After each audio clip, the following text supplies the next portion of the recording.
Hoyk's Bruce McNeil last out of the dressing room as the South prepare for this final against the Minerva Builders. The South all red jerseys, not the red and white stripes that we're used to in years gone by. They've got Andrew Skeen as their skipper though, the Kelso player, ex-Watsonians, plenty of experience there with Bruce Colvin and co-captain Bruce McNeil. Pete Jurasevich will offer some great creativity, I'm sure, for the Minerva Builders. Pete McCallum, of course, is a Scottish club internationalist. Craig Gosman is one of many players, along with brother Kerr, who've got plenty pace to burn. Jurasevich then with the kick-off. Still a dry pitch here at Braidholm, taken well there by Keith Davis, who's bundled into touch. Good tackle immediately by Kerr Gosman. Jurasevich from the scrum. Cut inside there, Richard Dalgleish. Move breaks down just on the edge of the 22. Spears onto his Gala teammate Dwayne Burrows, the New Zealander. Has to backtrack a little bit. Nice little off-road there to Bruce Colvin of Melrose. Now the acceleration here, Keith Davis of Hoyk with the pass on to Craig Robertson. One-handed pass, just bounces in front of Burrows there.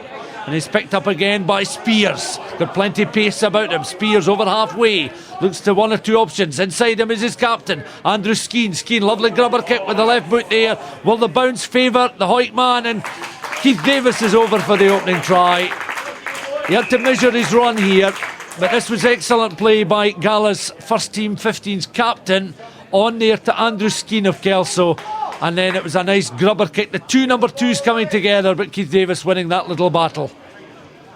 The South with the restart. The high one there from Andrew Skeen. Plucked out the air, but under a bit of pressure is Kerr Gosman. And the South look to win it once again. The kick ahead though is gathered up this time by Richard Dalgleish on the angle. Two number sixes in the Minerva side, but this is Dalgleish just losing his footing at the vital time, presenting the South with an opportunity just to get men back in numbers and defend. A scrap for the ball now. You can see in amongst the jerseys there, Dean Kelbrick trying to win it for Minerva. Watch this again, just losing his footing at a vital time there, having made a very good break. Now Ross Coombe of Gala, ex-Jed Forest. Oh, he breaks the tackle down this left-hand channel. Loves situations like this. Is he going to finish it himself? He slows up inside the 22. Unselfishly pays it to Keith Davis. And Davis touches down for his second try. The South's second try of this first half. Real pocket battleship here. Powerful, strong running from Coombe. And just you can see him there, waiting, measured pass. Jurasevich was the sweeper, but he couldn't block off two players. And no mistake there from Andrew Skeen, who converts the try. Skeen there with the educated left foot restart kick. Dwayne Burrows underneath it, so too is Keith Davis. On for a hat-trick of scores. Davis now Colvin, the Melrose man. The number 9 in the 15's game, just stops, checks, plays it left to now Spears coming into the action. Spears with a high pass on towards Keith Davis. And that's a nice little moment for Keith Davis. A hat-trick for the Hoyk forward. Played well here, again by Graham Spears. And again, it was Davis just gathered his thoughts as he clutched the ball and he was in under the posts. He'll enjoy that one. Skeen, another 2 points, and the South just edging further clear. Colvin chasing this one, but won well there by Pete McCallum, the air forward. Now the air skipper, of course, in that air team to lose the cup final to Melrose a few weeks ago. Now there's some pace to burn here. We mentioned him beforehand, Kerr Gosman, but great tackle from Burrows, forcing him into touch. Nothing quite going for Minerva just at the moment. Skeen looked to try and take the quick throw in, but it will be the underarm of Bruce Colvin. Won well by Davis, back to Colvin, on towards Skeen. Now Spears, just on the edge of the 22. Almost breaking clear was Ross Coombe. Back towards his skipper, Andrew Skeen. Back to Spears. Hoyt, Kelso and Gallo linking up very well indeed there. Now Melrose come into the play with Bruce Colvin. Over halfway, Colvin. Lovely pass there to Dwayne Burrows, the New Zealander now. Will he back himself to go in the corner? Brilliant play there from Dwayne Burrows to touchdown for another try. And already it's an uphill task for Minerva. Burrows there. He was up against Tommy Spinks, who's no slouch, but he was able to round Spinks to score just before half time.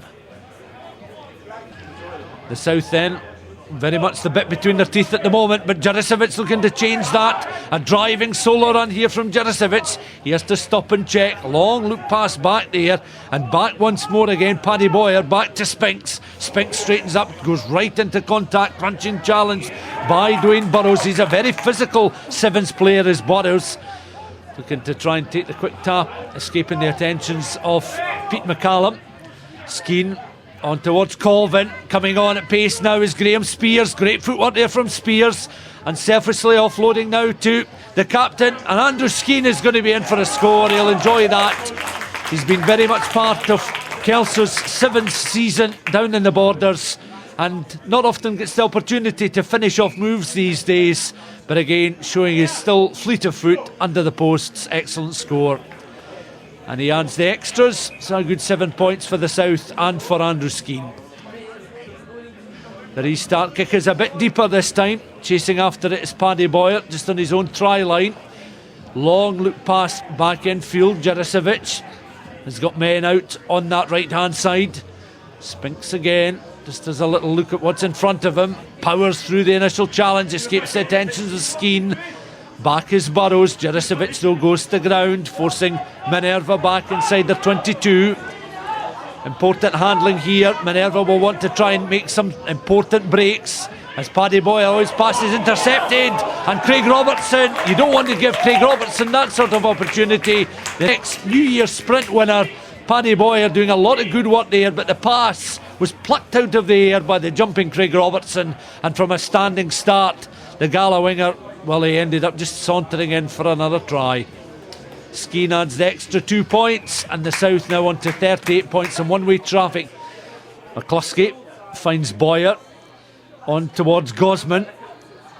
Good work there from Gosman, back to Jaricevic, just on the angle, looking at his options there. Callum Forrester just a little too far behind that pass there from Jaricevic. The South won't care. The man in the middle there, ex-Scotland sevens player Fraser Hartness.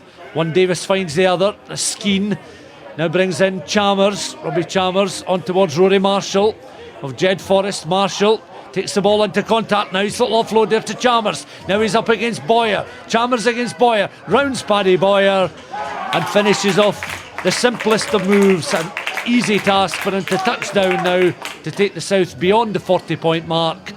And Robbie Chalmers, son of Craig, nice little sidestep there, working his way around Boyer, who couldn't bring him down.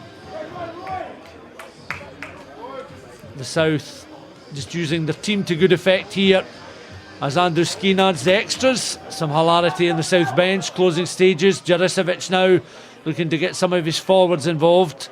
Back once more with Jaricevic. Plays the crossfield kick. Gosman is running onto that one, but the referee just signalling that he was in front of the kicker just before Jaricevic was able to play him in. Andrew Skeen on the flank. Andrew Skeen going to finish things off. Icing on the cake stuff here for the Kelso skipper of the South. 50 points to 0 with the kick to come. A few of the players just watching on from the sidelines, having had a very good afternoon indeed. It's a great occasion for the South to take part in. Many of these players, including Andrew Skeen, who adds extra 2 points, have had a busy sevens season down in the Borders. But what a way to cap it off. Fraser Hartness there with Neil Hinnigan, a shake of the hands. Bruce McNeil coming onto the pitch as well. Sporting handshakes all round, but it was one-way traffic there. Only one side really bossing the final. The South over 50 points they accrued in that final. Bruce McNeil there exchanging handshakes with the beaten Minerva players. Rory Marshall in the picture as the South gather in a huddle, and I'm sure there'll be happy words, a contented South squad heading back to the Borders. You actually look at their squad and some of them boys are decent players, really turned up, and really hearts off, like, because that final was immense. Like everybody here, some boys didn't get loads of game time, but unfortunately that's life. We're here to win and all, but when the boys come off the bench, you're actually adding something. Every time you come off the bench, you're adding something, and that's what keeps us winning games. It's being able to have that starting 7 and then 5 boys on the bench. When they come on, they really put something on. Huge effort a day. For me, so thanks very much. Well, Bruce, talk about saving the best till last. Yeah, definitely a real good positive finish at the end there. we spoke probably the semi-final and the last group game was probably not quite where it should have been, and having to scrape through with 2 really good tries but 2 last-minute tries to get us through, and then kind of, like I said, it kind of gelled there at the end. Like, a group of lads that have never played together and kind of just chucked together today. So, like I say, 4 ties under a belt, and then that 5th one's really where it clicked. And particularly good because you beat Minerva Builders in the final. You also beat them in the pool as well. So you beat the finalists twice, effectively. Yeah, they've got some good boys in there. Some Ayr and Glasgow Hawks players that are playing regular Prem 1 rugby week in, week out, and we matched them and some. To nil them is quite a feat, I think, and we're really chuffed about it. Now, last night at Melrose, it was your club dinner, of course. How on earth are you still on 2 feet today? I've had plenty of club dinners. I did have a few drinks, but just watched what I was doing after the food was served, and got myself away up the road early, just because it was a real good opportunity for me to come and play today, and it would have been really selfish of me to the rest of the boys to go out and have a big night and whatnot last night. So it's a choice, and they've wanted to play in the rugby, so it was an easy one in the end. And what does it mean to you to wear that South jersey? Look, it's got a lot of history to it, and it's a real special thing to be asked to even play in, and then to win with it as well is real good. And we put performances on like that, it can only gather momentum and become a bigger thing. So it's really good. Well done for today. Perfect, thanks.